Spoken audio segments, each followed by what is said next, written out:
బట్టతలతో బాధపడుతున్నారా? ఆధునితనమైన పద్ధతిలో hair transplantation చేయబడును. Face clinic, Hyderabad. నమస్తే రమ్మగారు. నమస్తే జయ. చందమామ కథ ఏదైనా చెప్తారండి? విచిత్రమైన వ్యాధి కథ చెప్తాం. వ్యాధుల్లో టైటిలే చాలా విచిత్రంగా ఉంది రమ్మగారు. వ్యాధుల్లో విచిత్రాలు ఉండవు.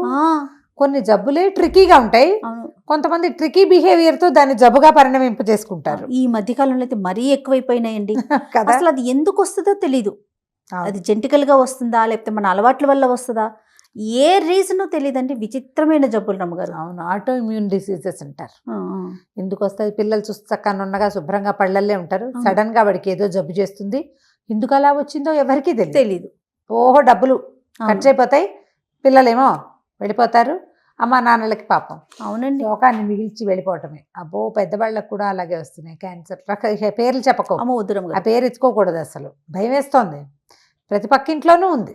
అవునండి. ఈ విచిత్రమైన వ్యాధి ఇంకా విచిత్రమైంది. ఒక ఊళ్ళో, పల్లెటూరులో ఓ సాయమ్మ, రంగన్న భార్యాభర్తలు ఉన్నారు. వీళ్ళు ఏంటంటే కొంచెం పెద్దవాళ్ళు అయిపోయారు, మధ్య వయస్సు దాటారు, పిల్లలు కలగల. వాళ్ళిద్దరే ఉంటుండేవాళ్ళు. ఏదో చిన్న పొన్న వాదనలు మొదలుపెట్టి చిలికి చిలికి గాలివానయ్యి ఆ రంగన్న పెళ్ళాన్ని 4 కొట్టి రుసరుసలాడుతూ బయటికి వెళ్ళిపోయేవాడు. ఎప్పుడూ దెబ్బలు తినేది. మళ్ళీ సాయంత్రం మామూలుగానే ఉంటాడు. ఓకే. ఈ దెబ్బలు తిని తిని తిని ఒక దశలో అనిపించిందంటే ఎప్పుడైనా వీడిని కూడా చితకొట్టిచ్చేయాలి. ఇటీవల కాలంలో ఈ మాటలు వింటున్నాం. ఒకసారి పోలీస్ స్టేషన్లో పెట్టి ఉతికిచ్చేసేయాలి అని భర్తలను ఉతికించాలని భావించే భార్యలు ఇప్పుడు కనపడుతున్నారు బాగా.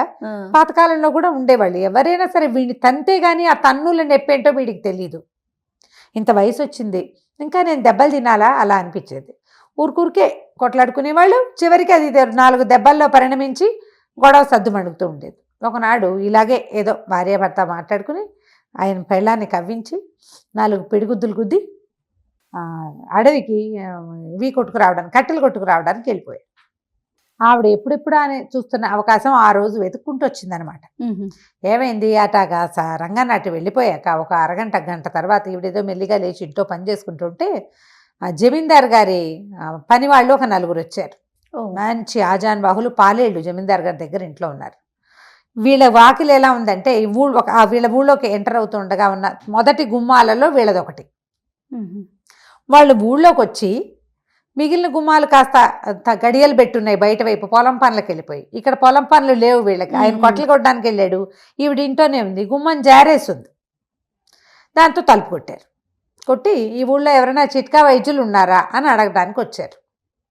ఏమిటంటే జమీందార్ గారి అమ్మాయికి ఏదో విచిత్రమైన వ్యాధి వచ్చింది. ఆ వ్యాధికి గుణం కనపట్టాల ఎంతమంది వైద్యులు వచ్చినా. అందుకని ఏదైనా చిట్కా వైద్యం ఫలిస్తుందని ప్రతి ఊరికి 4 సైనికులను చొప్పున పంపారు. ఒక 4 ఆజాను బాహువులు, మంచి పుస్తీలు గిస్తీలు, బ్రహ్మాండంగా మీసాలు, వాళ్ళు దుడ్డు కర్రలు, మనుషులు జమాజట్టిల్లాగా ఉన్న వాళ్ళని చూసేసరికల్లా ఈవిడికి ఉత్సాహం వచ్చింది. లేకేం బాబు, చక్కగా వెతుక్కుంటూ మా ఇంటికి వచ్చారు. మా ఆయనే బ్రహ్మాండ వైద్యుడు, మామూలు వైద్యుడు కాదు, ఘనాపాటి అనుకోండి. అసలు మొన్న మీరు నమ్మరు, మా పూజారి గవరయ్య గారి అబ్బాయి గుడిగోపురం నుంచి పడ్డాడు, కాలు మెలికబడిపోయి బిడ్డ నేల గరుచుకుపోయాడు.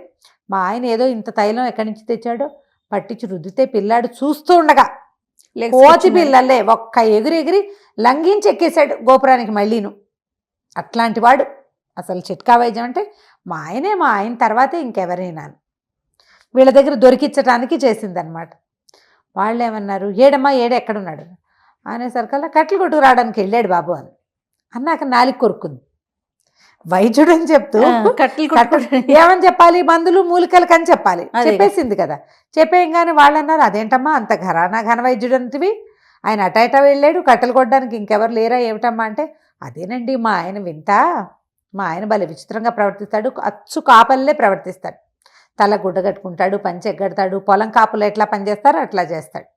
అసలు ఒక్కొక్కళ్ళకైతే మాటామంతి లేకుండా వెళ్ళిపోతాడు. ఆయన కొంచెం కోపిష్టివాడు కదా, ఎవరైనా కనపడితే మొహం మార్చుకుంటాడు, కోపిష్టివాడిగా ఉంటాడు. దానికి తోడేమో ఈ మందులు మాకులు ఇవ్వకుండా కూడా వెళ్ళిపోతుంటాడు. వైద్యం చేయించుకున్న వాళ్ళతో కూడా మాట్లాడు. ఇవాళ రేపు పెద్ద వయసు వచ్చేసరికల్లా అట్లాంటి లక్షణం వచ్చింది, కానీ వైద్యం మాత్రం ప్రచండంగా అఖండంగా చేస్తాడని బాగా ఎక్కించింది. వీళ్ళు అన్నారు, సరేలేమో ఏ పక్కకి వెళ్ళాడు చెప్పు, మేము పోయి వెతుక్కొస్తాం. మనిషి ఎంతవాడు ఏంటంటే 50 దాటిన వాడు, ఓ ఇట్టా అట్టా ఉంటాడని, ఓ పంచె కట్టుకుని ఉంటాడు, కట్టెలు కొడుతుంటాడు, వెళ్ళండి. వీళ్ళేమో ఆయన వెతుక్కుంటూ పోయారు. వెతుక్కుంటూ పోతే ఈయన పొద్దున మంచి ఉద్రేకంలో ఈవిని కొట్టాడు కదా, ఆ స్పీడ్లో బోల్డ్ అని వల్లమాలనన్ని కట్టెలు కొట్టేశాడు. ఓహో. అవి కర్రతో ఒక తాడుతోటి మూడేయటానికి ప్రయత్నం చేస్తుండగా ఈ నలుగురు ఆజానుబాహులుగా ఉన్న పని వాళ్ళు చేరారు. అయ్యా మీరేనండి రంగన్న గారు, ఫలానా సాయమ్మ గారి మొగుడు, ఫలానా ఇంటి వాళ్ళు మీరేనా అన్నారు. నేను అవునో కాదో చెప్పాలంటే ముందు మీకు ఏం పని మీద వచ్చారో మీరు చెప్పండి అంటే, మీ దగ్గర వైద్యం చేయించుకోవడానికి వచ్చామండి అన్నాడు. వైద్యుడిని అయితే నేను కాదు, సాయమ్మ మొగుడిని అయితే నేనేనన్నాడు. అనేసరికల్లా ఆవిడ ముందే ఇచ్చిందిగా హింటు, నేను వైద్యుడిని కానంటాడని. వైద్యం చేయనంటాడు కానీ చేస్తాడు అని. బాబు అట్లా కాదండి, జమీందార్ గారు అమ్మాయికి చాలా జబ్బు చేసింది, మీరు వచ్చి మీ చిట్కా వైద్యంతో పిల్లని రక్షించాలి, జమీందార్ గారు చాలా కష్టపడుతున్నాడు, బోళ్ళంత డబ్బిస్తారు, ఎంతమందో వైద్యులను చూసాం, పిల్లకి గుణం కనపడలేదు అనేసరికల్లా ఈయన ఏమనుకున్నాడు, సరే ఫోన్లే అదేంటో వెళ్ళి చూసొస్తే సరిపోతుంది కదా, ఏమైతే అదైందని మరి మోపు ఎత్తుకోండి అంటే వాళ్ళు నలుగురు చిన్న చిన్న మోపులు చేసి తలా ఒక మోపు ఎత్తుకొచ్చారు. 4 మోపులు ఇంటి దగ్గర పారేసి ఆ నలుగురు పెద్ద మనుషులతో కలిసి ఈ సాయి రంగన్న గారు పోయాడు. వెళ్ళేసరికల్లా జమీందార్ గారు చేతులు నలుపుకుంటూ తిరుగుతున్నాడు అటు ఇటు. మా పిల్లకి అస్సలు బాగలేదు, మాట పడిపోయింది ఉన్నట్టుంది. ఎంత వైద్యం చేసినా మాటే రాలా, పిల్లకి మిడిగుడ్లు పడ్డాయి, అట్లా చూస్తూ ఉంటుంది, నోటి నుంచి మాట రావట్లేదు, మీరే ఏదైనా చెయ్యాలన్నాడు. ఈయన ఏం చేశాడు, కాస్త ఆలోచించి శరీర తాలూకు నిర్మాణము, ఆ జబ్బులు, వాటిని గురించి ఒక స్పీచ్ ఇచ్చాడు గంభీరంగా ఇస్తే ఈయన ఆశ్చర్యపోయాడు. చూస్తే మనిషి బాగున్నాడు, 50 ఏళ్ళు దాటాడంటే ఏదో పిచ్చి వేషాలు వేయడు, మంచివాడే అయి ఉంటాడు. కాకపోతే ఈయన ఇచ్చిన స్పీచ్లో కొన్ని తేడాలు ఉన్నాయి. అదేమిటంటే చిన్నప్పటి నుంచి నేను విన్నాను గుండె ఎడం పక్కన ఉందని నాకు తెలుసు, మీరు ఏదో కుడి పక్కన ఉందని చెప్తున్నారు ఏమిటండి అన్నాడు. అనగానే ఈయన సర్దుకుని ఏమన్నాడంటే, ఇది వరకు అటే ఉండేదండి, కాలక్రమాన ఈ మనుషులు ఎగురులు దూకుళ్ళు ఎక్కువ ఎడం పక్కకి జరిగిపోయింది, మరి మీ పిల్లని చూపించండి అన్నాడు. ఆ పిల్లని చూపించేసరికల్లా లోపలికి వెళ్తే ఆ పిల్ల చక్కగా అందంగా చిలకలాగా ఉంది, అదే పనిగా చూస్తుంటే ఏం చెప్పినా ఏమిటి అదేం మాట్లాడదే, నవ్విచ్చినా నవ్వు మాటలు మాట్లాడినా మాట్లాడాల. ఈయన అన్నాడు, ఓ పని చేయండి, మరి వైద్యం సంగతి నేను చూస్తాలేండి, చక్కగా అన్నం ఉండలు చేసి మజ్జిగలో ముంచి తినిపించండి, అన్నపు ఉండలు మజ్జిగలో ముంచి తినిపించండి, చిలకలకు పెట్టే ఆహారం అదే, చిలకలకు కనుక అట్టాటి తిండి పెడితే శుభ్రంగా మింగేసి చక్కగా మాట్లాడి చిలకలాగా మాట్లాడుతుంది మీ అమ్మాయి కూడా, మజ్జిగానం పెట్టండి, అదే వైద్యం అన్నాడు. రోజు పెడుతూనే ఉన్నామండి అన్నారు వీళ్ళు. మీరు ఎట్టా పెడుతున్నారు అంటే, ఏముంది అన్నం పిసికేసి మజ్జిగ పోసి పలచగా చేసి పెడుతున్నాం. కాదు, నేనేం చెప్పాను, అన్నం ఉండలు చేసి మజ్జిగలో ముంచి పెట్టమన్నాను, ఇలా పెట్టండి గుణం కనపడుతుంది, వెళ్ళొస్తానన్నాడు.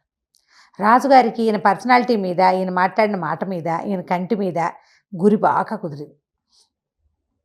చాలా సంతోషించి ఓ 1000 వరహాలు చేతిలో పెట్టాడు.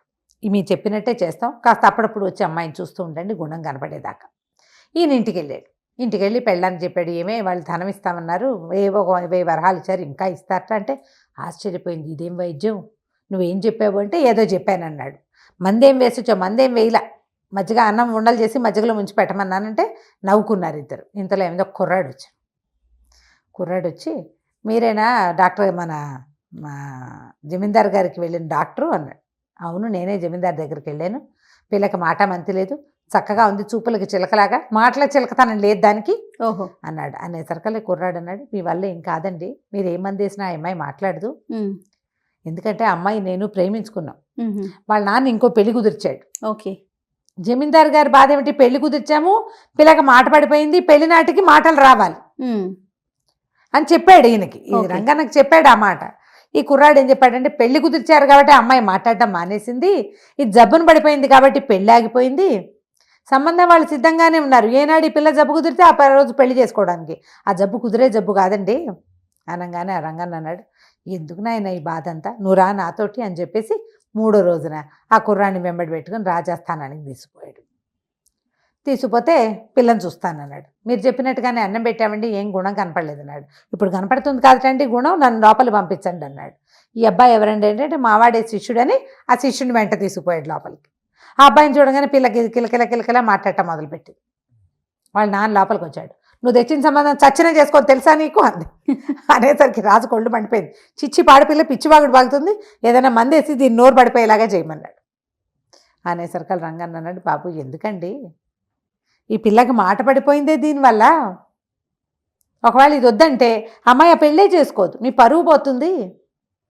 మాట తెప్పించిన వాడికి ఏది కావాలంటే అది ఇస్తానన్నారు కదా, వీడే మాట తెప్పించిన వాడు, వాడికి ఇచ్చి పెళ్లి చేయండి, బాగుంది కదా.